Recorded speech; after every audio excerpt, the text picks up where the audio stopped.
Hola,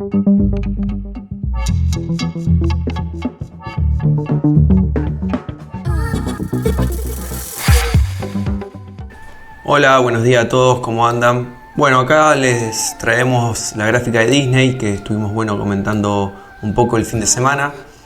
Nosotros habíamos presentado un informe en mediados de agosto que los invito a que lo vean porque ahí detallamos un poco más lo que vamos a comentar acá. Y básicamente la idea era tratar de actualizar un poco lo sucedido en ese momento. Estábamos hablando de que seguía la formación de la tendencia a la baja. No había indicios de que iba a cambiar la tendencia y claramente eso sigue así. Fíjense también las medias móviles dando señales de venta.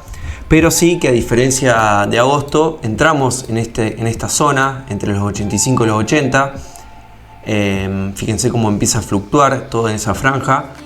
Y lo interesante es que los 80 es el valor mínimo que alcanza la empresa durante la pandemia. Por lo tanto, ya nos empezamos a preguntar cada vez más si no estamos en precio de entrada. Sobre todo teniendo en cuenta que durante la pandemia la empresa había llegado a 200, cayó de manera contundente y previo a la pandemia se estaba manejando en valores de $150 más o menos, había alcanzado su máximo.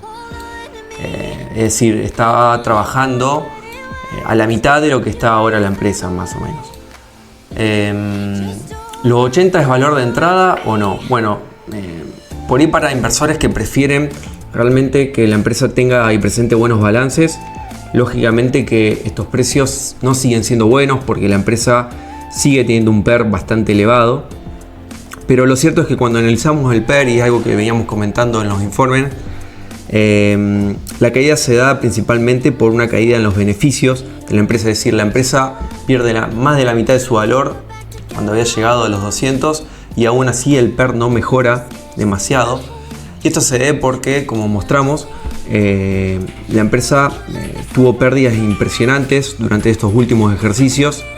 Y esto se debe principalmente a que la empresa se lanzó más o menos en el 2018-2019 a comprar una gran cantidad de empresas y lógicamente sus activos se incrementaron tanto que no pudo ser igual de eficiente como venía siendo. Y esto se muestra bastante en cómo los rendimientos que obtienen sus activos cayeron de manera estrepitosa. O sea, lógicamente una empresa así pierde eficiencia y lógicamente no puede tener resultados positivos. Entonces la apuesta de empezar a ver Disney y empezar a pagar estos precios es esperar que la empresa se pueda reacomodar, que la empresa aparentemente en los estados financieros está reconociendo esto y está buscando mejorar y empiece en algún momento a remontar. Pero hay que tener en cuenta que todavía puede caer bastante más. Es decir, los 80 puede que no sea un piso.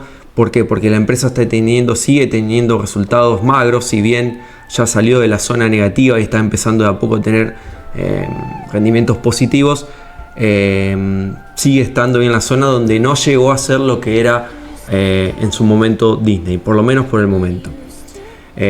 Todo este crecimiento de los activos de incorporación de nuevos negocios que tuvo la empresa le llevaron a elevar bastante su nivel de endeudamiento y la empresa reconoce en sus estados financieros que está tratando de reducir un poco el margen o el volumen de la deuda y que eso no le da espacio ni siquiera para pagar dividendos. Un punto a tener en cuenta es que la empresa solía pagar dividendos con un rendimiento más o menos del 1,5% más o menos. Pero fíjense que ya en el 2021 no paga más dividendos, 2020 perdón. Lógicamente eso también afecta porque una empresa que muchos inversores la tienen para cobrar dividendos deja de pagar, lógicamente que el precio tiene que acomodar.